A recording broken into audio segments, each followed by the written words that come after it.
Welcome back to the Professional Lovers Channel. I'm Al. And I'm Patty, and we are The Professional Lovers. And we're glad to be back. We missed episode 4. We've already told you that we're having issues with finding Married at First Sight now that our television provider is no longer carrying the network, but we think we've come up with a solution. So hopefully as we talk about this week's episode, episode 5, from here on in, fingers crossed, we'll be on the regular. It's meant to be. We'll be here. If you're just joining us for the first time, we enjoy talking about relationship issues from the perspective of Married at First Sight, because as newlywed couples who are strangers, the whole process of building relationship is ripe for discussion as we watch what these couples go through. So that's why we like using it as our frame of reference when talking about relationship issues. We've been married for 27 years. It'll be 28 in October, so right around the corner. And we think that we are happily married. And so... I know it. Well, I know it. You know, I'm trying to be a little modest, but we are. And we're experts in our own right. True. Because it has been 28 and we're still going, and I'm going to keep them. So she don't have any choice. She threw me away. I'm coming with her. So anyway, so we share some of what we have experienced, and we share tips from a book that we will talk about later on. We haven't really gotten to the place where we need to pull it out because we've just gotten started. The episodes have just gotten started. So let's start. Let's do it. All right. So our first couple is Rachel and Jose. Yes. Interesting dynamic, because she is as independent as he is wanting to be the man of the house and the provider. Yeah. And in his world, providing means that I just take care of you. Yeah. I feed you, I brush your teeth for you. And she's like, what? I think I can brush my own teeth. And she can. And smile. I don't know that I'd want you offering to brush my teeth either. I didn't. I'm just saying that's like going beyond providing, but that's. I think it was kind of a goof, but I mean that wouldn't be a daily ritual. I don't even think if she allowed him to. I was gonna say she stopped that right away. Well, who knows? That might have been him pushing the boundaries just to see exactly how much he can do. Yeah, so. She thought that was weird. I kind of thought that was weird too. It's a little much. But that's going to be interesting to see how they bring that together. And I understand her desire to be independent from the standpoint that, if you remember what she explained about her history, she had a habit of molding herself to whoever she was dating. For the sake of the relationship. Right. Molding herself to the man. So losing herself. And having low self-esteem as a result. So in her effort to build her self-esteem and work on herself and losing the weight, she has decided that she doesn't want to repeat that pattern. Whereas in his world, you know, it's, I'm the man of the house, I'm the provider, I want to take care of you. And so, yeah, that's going to be interesting. And they left off with the whole finance thing. Yeah.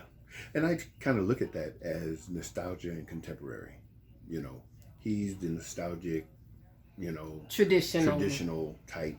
And she's the new age woman of being independent. I'm bringing what I bring to the party and we'll party together. It's not your party and I'm just added to it. And understandable. It's about a partnership, especially nowadays. Yeah. So what did you think about their beginning discussion on finances and bank accounts? Well, he wants a joint one, and she's like, "Oh, well, I kind of want mine and a joint. I don't want to feel like I'm getting an allowance."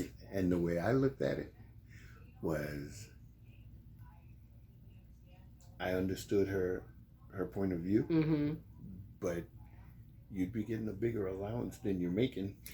Yeah, and that's not the point. I totally understand that. But see, when it's ours, we take care of things and then we discuss whatever from that point, because you're contributing 100% of what you can. I'm contributing 100% of what I can. But doesn't it evolve sometime? Because when you and I first got married, we worked in different cities. Mm-hmm. I was in Baltimore, you were in D.C. Mm-hmm. I had a Maryland bank, you had a D.C. bank. Mm-hmm.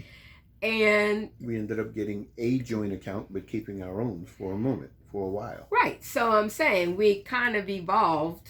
Mm-hmm. And actually, didn't I put your name on my account and you put my name on your account? Mm-hmm. Yeah. So it's almost like we had 3 joint accounts. We did do that. But you were... We ain't doing that right now. No, what I'm saying is it evolved into where we are now, which is all of our accounts are joint. True. We don't have separate accounts anymore. What's that face mean? Because I don't have access to your account. But that's okay. No, you don't have access to my business account. It's my business account. But anyway. Anyway, we have to rectify that. Yeah, anyway. And we will. But you can see into it. I'm nosy. Oh, no, I'm just saying, you have the ability to look at it. You're right. So, anyway, I know her codes to her phone. That kind of stuff does evolve. Yeah, and rightfully so. I mean, you just, again, you are strangers. Just to kiss you is kind of like, so to get to the point where I'm letting you into my... I'm going to trust you enough with my money and everything. That's down the road. It's going to take a minute. But I think it's good to know early versus going into something that you've chosen not to discuss because it's so sensitive, and then come across a situation that is so sensitive that it becomes an issue. Yeah, I applaud Rachel for bringing that up right on the honeymoon and saying I'm kind of a free spender and I need to get better at that. And he agreed. Yeah. But at least she brought it up right away. And I really believe, due to the fact that he is a self-made man, that there are certain things that he can teach her about her, maintaining her finances and benefiting, not just for the moment, but for the long range. Right. Okay. Bao and Johnny. So Johnny did something very interesting. I was proud of him. Took the S off his chest. And put a big V. V, huge. Vulnerable. Yeah. For a person who says, I never initiated stuff in relationships. I let the woman initiate because I needed to feel wanted and I was scared of rejection. And he put himself out there. He did. He truly did. And, and I can almost understand the type of personality that he has and, being... personable and being the attractive type of individual. He's not overbearing, but he's fun, and so everybody wants to be around him. Mm-hmm. So he has, molded himself to be worth being around. Mm-hmm. So he would get that, and he would just find somebody out of the litter to say, I like you. Yeah, but he'd go with it. But you have to develop a certain amount of vulnerability. Both people have to develop that. True. And so for him to, but he went all the way out there. He bought her something and set up the night. He shot for her, bought her, made the night. Put together the night, and then told her how he felt and said, and if you don't feel the same, that's okay. You could say it. I wonder though if what his reaction would have been if she said, I'm not there yet. But we knew that wasn't going to happen. He said he was good. He will enjoy the picnic. Yeah. That's what he said. But anyway, he didn't have to deal with that. And we knew that, all the drama of the commercial and everything. We knew what she was going to say because she already said she'd been crushing on him in college. And then he ghosted her when she called him after their friend date. So we knew what she was going to say. And kudos to her for, going ahead and making him feel affirmed. Yeah. The snoring thing is interesting though. Yeah. Because he's teasing her as a way of just being playful and and she was really hurt by his comments because she's so sensitive. She's had a insecurity about that, to the point where if she was ever sleeping in company in group settings like camp, whatever, she would stay up That's a serious insecurity. For big time. And kudos to him for accepting that. I mean, it wasn't his intention to hurt her feelings. Right. But how you feel is not how everybody else feels. True. So, she's very sensitive about it, so he said he wouldn't tease her about it. And we like them. I think they're one of our, if not our favorite couples for this season. Yeah, definitely. Yeah, we always seem to gravitate to at least one couple. And they've been consistent from minute one. I mean, it's been a gradual but steady positive climb, and I like that because everybody's gone into it, I think, for the right reasons. And it's just dealing with the personalities and creating the relationships and seeing how the blend actually grows, so. But we have some other ideas going on. All right, Mirla and Gil. Like that one. They are this season's expert opposites attract couple. This is the yin yang couple. This is the experts' attempt at thinking that opposites attract. And so far, I believe they have the potential to be a workable couple. If he can stay patient. It hangs on him. It does. Because she is so inflexible and rigid and shallow acting. Now, I didn't say she was shallow because I don't know her. Yeah. But she is shallow acting. Yeah. But he did say something that he appreciated even about how she was, even if it is rigid and just standoffish to most folks. The fact that he knew that she was real. She wasn't being fake. He said he liked her strong personality. Yeah. Kudos to him. Because he's going to have to be able to deal with it. Because right now, she gives no indication that she's changing that. Right. She likes what she likes when she likes it. And how she likes it. And she knows who she is. Because when she said, I'm a whiner, it's like, yes, you are. You are Debbie Downer. No matter what he does, no matter what he says, you got something negative to say about it. And she talked about his always being up and positive. That's interesting because my mom is that way. And that seems to get on people's nerves sometimes. It's different. Why does a positive outlook and positive personality that doesn't get ruffled by too much, why is that annoying to people? Well, but you have to understand that the bell curve was created for, a reason, just to understand percentages. And there's always that 0.5% on either side that you think does not exist. But it's there because nothing is always a certain way. And to find that one person that is but my outlook can always be a certain way.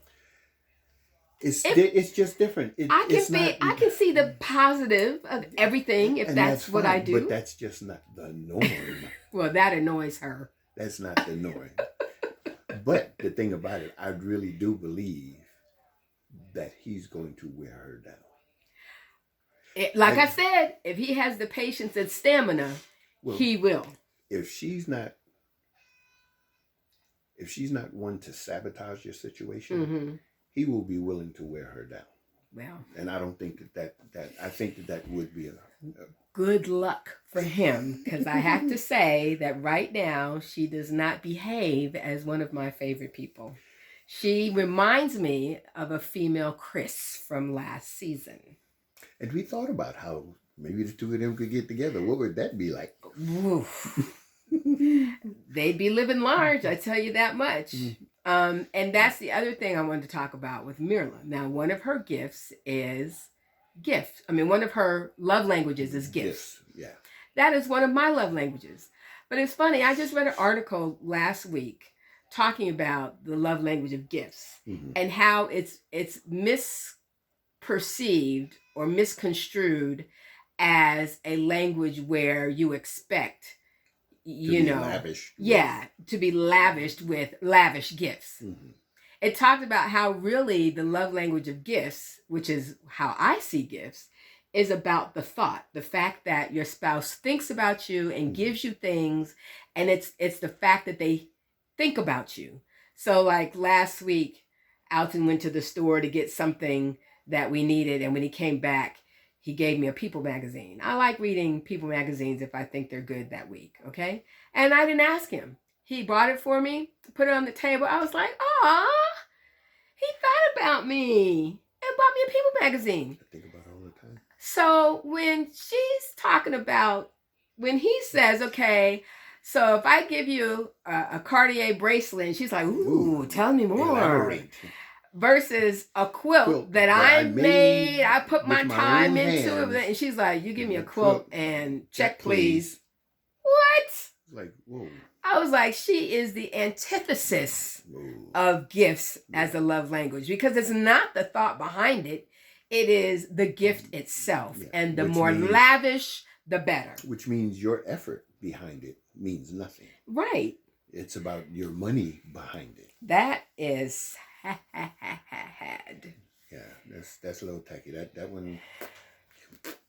But kudos to Gil for asking the question. A certain question. A question that we have never, ever heard any couple ask on these seasons. Yeah. And is one of the principles in the book that we will talk about later. He asked her, how do you feel loved? How do you feel? Man, I was like, what? He read our book. He asked her, how do you feel loved? Yeah. That's major. That's strong.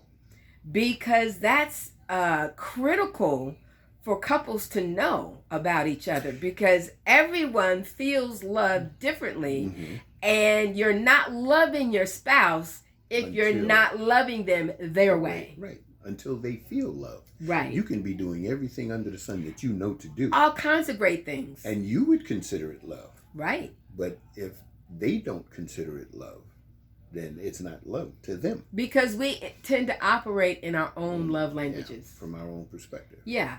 And it's hard to turn that perspective around and operate from your spouse's love language. Yeah. So big, giant kudos to him for even asking that question. And see, that's the type of stuff that makes me feel confident about him. Yes. And if it did not work, it would be her sabotaging it. Because, again, I don't know if I don't think she would ever find a person to do it the way she wants it done, which is why he ain't worried about that. Well, which is why she went to Married at First Sight to find somebody. Because you ain't gonna find nobody. Now, let's end with giving her some kudos as well. Yeah, actually, she did. Because she went on the airplane ride and got sick, even though, one, she doesn't like surprises, and he knew that, but he surprised her anyway. Well, he told her about it. And two, because he had put it together and he wanted to do it, she was willing to try it. Right. She said, I'll try. But she gets motion sickness. And, that's and I can understand how that would not be fun. Yeah. But she did it. Right. And that's just a teeny weeny indication of how maybe he can wear her down. And the opposites attracting can actually attract and stay together. Because I really and not combust. I believe, not that she's given any real indication, but just trying to understand a female's mind, I believe that she realizes that she has a real man. We can only hope. It's up to her to keep him. Yep, it is. All right, Brett and Ryan. Yeah, fire. I think Brett got Asperger's. And why do you say that? Because he's just not expressive in his emotion. I mean, he's a little hard to read. He's a wry guy. And please, we're not laughing at Asperger's. No, I'm laughing because he's thinking that he has Asperger's. He's just, he's just not expressive. I mean, there was one time throughout the show that he actually smiled, but it was in an interview about somebody else doing something. Matter of fact, they were talking about Mirla and Gil, right. and how Gil, you know, kind of expressed it when all of the couples got together except for Mirla, who was working. Oh yeah, we forgot about that. Yeah. Why are you working on your honeymoon? And Gil did kind of say a whole lot, and I don't know that he should have said all that he said about her. Yeah. Without her there, because all it takes is the girls to go back and say, yeah, your husband was saying that you think this is a shoddy place and you don't like it and you think it's an old people's home. Yeah, that would be... Merla, she'd probably say, yeah, it is. Yeah, but it is. I told the truth. He was sharing a little bit too much, but then he's kind of like that. Yeah. He was asking all the personal questions and stuff. True. So. He was asking, y'all been kissed? Yeah. Because he hadn't. Yeah. But anyway, sorry. Well, we digress. Back to Brett and Ryan. So yeah, he's a little hard to read because he is a little emotionless. But I like the fact that they have open conversations as well. Yeah, and even as unexpressive as he is, it almost seems like in her conversation is like she's kind of putting herself out there, and I'm just hoping that it's just being received, you know. I think it is. I think it is. You know, them being new to each other, and you know, maybe it's part of nervous energy, and everybody deals with it one way or another. Now, one thing that he does do, he sweats a lot because he's constantly wiping his brow. I didn't notice that. Oh, he sweats. Well, he might just be nervous with all the production and cameras and stuff like that in his face. So, you know, but and at least she understands that they're kind of going at this at different paces. Yeah. He reminds me in this regard of Clara from last season, in lots of relationships where sex is just sex and, you know, a lot of affection, physical activity just for the physical activity's sake. And...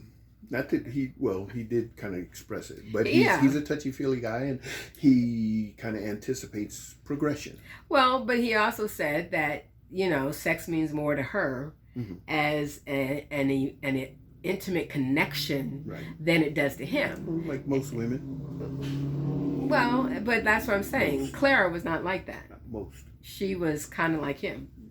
So, and that's common if you're a person who, you know, looks at sex as just a recreational activity.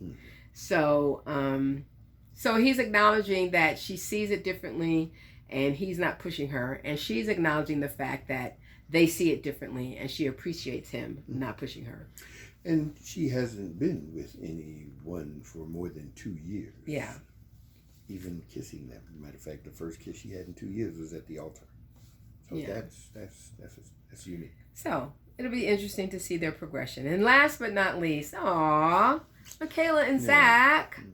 Zach, COVID positive, had to stay there. Makayla had to go home. That sucked. Yeah, big time. But it didn't mean that they could not continue to know each other. Yes, it's not ideal. They're not together. They're not on their honeymoon. But definitely FaceTiming or talking multiple times a day to still ask the questions. And almost that could be a great way to get the process of knowing each other started without the stigma of the personal expectations. Right. And, Right. But it can also be it can also swing the other way. Just like when we first met, you know, just communication. You lived in the city, you know, 45 minutes away and whatnot. So to get on the phone, you talking on the phone was no big deal. Me talking on the phone was not something that I did. I was a phone person. I am not. He was not. You know. So that didn't work well. Because his conversations would last maybe. Hi, how you doing? Everything's fine. Hey, I'll talk to you later. Yeah. And I'm like, what? we haven't seen each other today. I'm ready for like a half-hour conversation. And he's like, yeah, no. It's not something I did. You know, face-to-face, I'll ramble. You know, I'll talk. But I just was not a phone person. Well, hopefully they are not running into that kind of problem. Yeah, because that could be an issue. True. If that were problem. So we don't know, but it is sad that, they haven't been able to enjoy the honeymoon time together. But I'm sure that he or the show will make it up to them. We'll find a way to do, something. Absolutely. Well, that is it for our recap for this week. And we hope that you've enjoyed it. If you liked us, subscribe. Say so. Or share. Tell your friends who are Married at First Sight fans to come join us for our conversation. Give us feedback. We'd love to hear your comments and your views on what we've talked about, and we will answer you or like your comments. And you don't have to agree. I mean, no, not at all. That's not what this is about. Just disagree respectfully. Yeah. That's all we ask. Oh, everything respectfully. But until next week, we hope that you stay safe. Please. With this Delta variant raging across the country. Yeah. So do what you can to stay safe, and we'll see you next week. Peace. Enjoy.